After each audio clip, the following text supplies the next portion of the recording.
One Piece chapter 1156 takes place between 44 and 38 years ago, and it continues with the Rocks Pirates and their quest to take down the Holy Land with the help of Harold the Giant. But it also gives us a glimpse at the Kuja Pirates led by Gloriosa and her first mate Shaky, and their grip on the world at the time.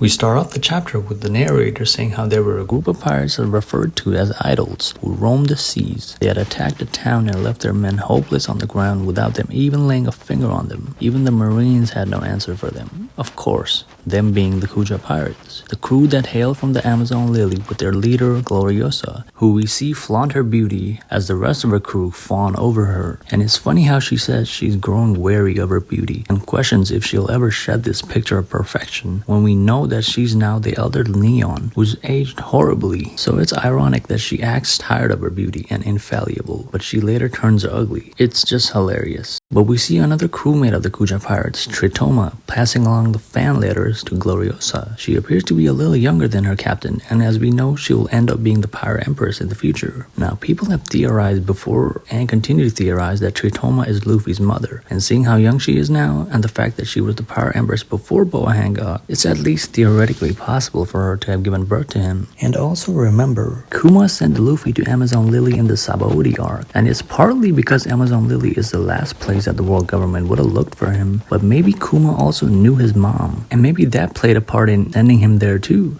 But to be honest, I think Oda might leave the question of Luffy's mom a mystery. I mean, he's already gone almost 1200 chapters without a mention of her, so why change now? Anyway, back on the ship, Gloriosa finds out the number of letters she got was nothing compared to the one Shaky had gotten, which makes her pout. And suddenly, the Roger Pirates make their appearance and confront the Kuja Pirates. You see young Roger yelling with a megaphone, telling them to hand over Shaky, and Gloriosa is visibly jealous, saying how being loved by her should be enough for him. And that's when Shaky makes her charismatic appearance. All of the men and women are in awe of her presence, and even the birds and the flowers can't withstand her beauty. She easily dispatches Gaban with one kick, and Scopper is like, oh, just hearing you say my name is too much. So he's gone. And even Roger, with all his strength, was no match for Shaky's mesmerizing beauty. It humbled even the mightiest of warriors. Roger likes Shaky way too much to even put up a fight. You should know, Roger, I'll never submit to another's captivity, she says, as she orders her people to take their treasure. And in the background, you can see Gloriosa telling Roger that she's the one who likes him, not Shaky. And Roger's like, get out of the way, Gloriosa, you're blocking my view of Shaky. It's all tongue-in-cheek with how Oda portrays Roger as having a thing for Shaky. And for her to ultimately end up with his first mate, Rayleigh, hilarious. Then she goes to Rayleigh saying how hard it is for him to be with these other guys. And she winks at him, and Rayleigh is kind of startled. And that's when the Navy show up, and it's none other than Monkey D. Garp. And seeing Garp fires Roger up, and he's like, okay guys, forget the Kuja Pirates, we have Garp in a line of sights. Let's get him. And I can't believe I'm saying this, but for the first time in the series, we see Roger and Garp clash. Roger with his sword and Garp with his fist collide while hockey emanates out of them. Though their attack didn't split the skies like we've seen other top tiers do, it's safe to assume that they're definitely capable of doing so. And it makes sense because Roger is still young here and is a few years away from his prime. But it's so good to see these two clash. I hope we get more of these fights in the future because they are two of the strongest characters ever in the series. And Garp is one of my favorite characters, so I just love it when he's on screen. And the way this flashback is going, I'm starting to think that we'll get some crumbs from the God Valley incident. Or at least I hope we do. Seeing the legends of this era, Garp, Roger, and Rocks fight seriously for once will be epic.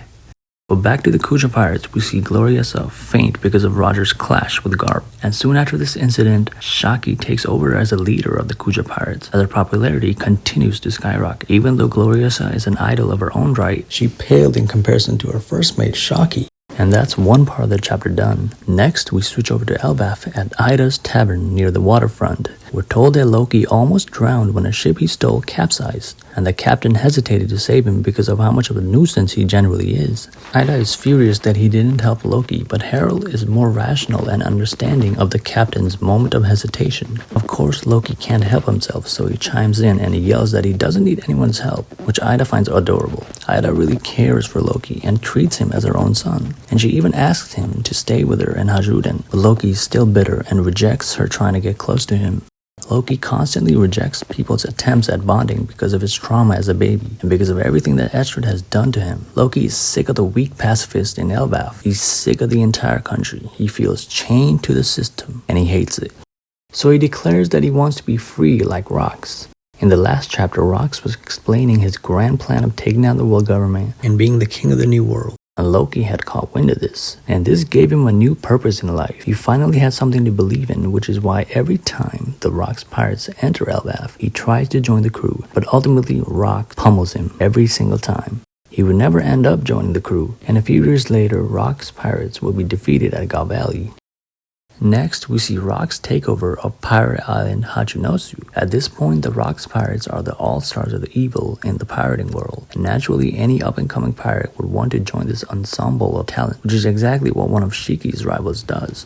Kyo the Wicked, who is also known to be a hitman during this time period, infiltrates the island and looks to join Rock's crew. The strong naturally gathered around Rock, but that in turn attracted other stronger recruits to follow suit.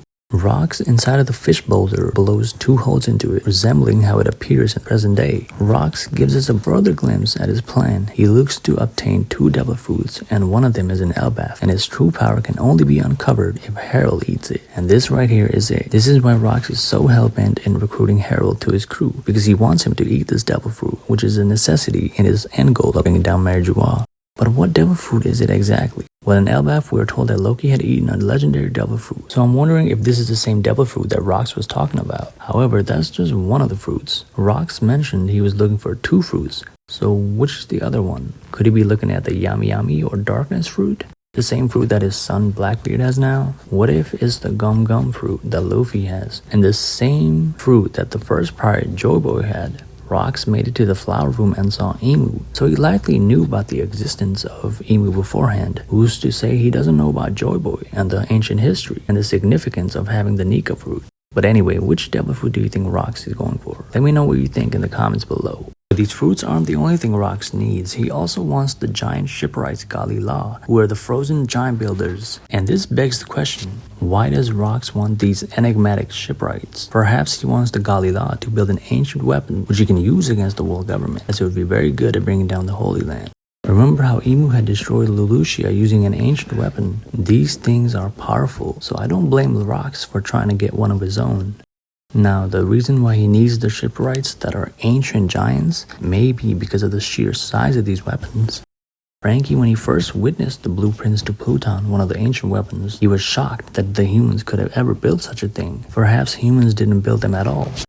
Or at least didn't build them alone without the help of giants like the Galila.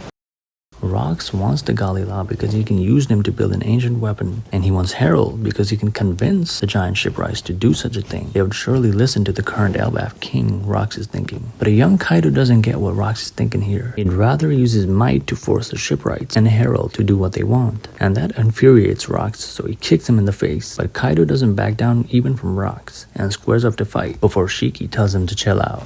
Shaky predicts the future when he reminds the group of their volatility and the fact that a crew like theirs is sure to implode eventually, but Shaky wants to collect as much gold as possible before this happens, so he de-escalates the situation. In the final page, we see the core members of the Rock's Pirates ahead of their banner, and Rock re-emphasizes that Elbaf is the key to everything he's planning. Elbaf is the missing puzzle to bringing down the Holy Land, and anyone that doesn't agree with him can get lost, he says. Ultimately, Rox gives his crew a choice. It is up to them whether or not they want to follow him to the end of his mission, but any that have the courage should stick around because Rox promises to show them the peak of the world. And I like how Rox is driven by ambition and is hell-bent on his purpose. But he also does have a moral side where he accepts free will from his crewmates and respects their decisions. And his relationship with Harold is further proof of that.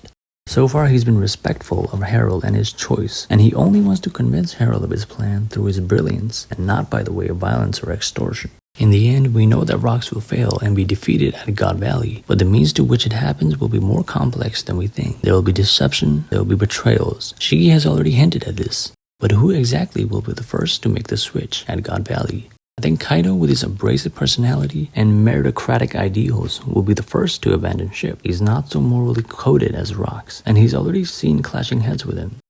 Something else that'll be interesting to see is how Garp and Roger come together to take down the Rock's Pirates. Where and when did they decide it was necessary to stop them? And the whole thing with the Celestial Dragons? Why did they fight to save the Celestial Dragons? All these questions that need answering. I'm hoping and praying that we see the God Valley incident fleshed out in the manga. So far, it's looking like we're headed in that direction. Guys, another fantastic chapter we had here. Harold's backstory intertwined with Rox's is scratching our long-awaited itches. And we even got a little action from the Kuja pirates. But what did you think about this chapter? Did you like it? Did you not? Let me know your thoughts down in the comment section below. And I'll catch you all next time.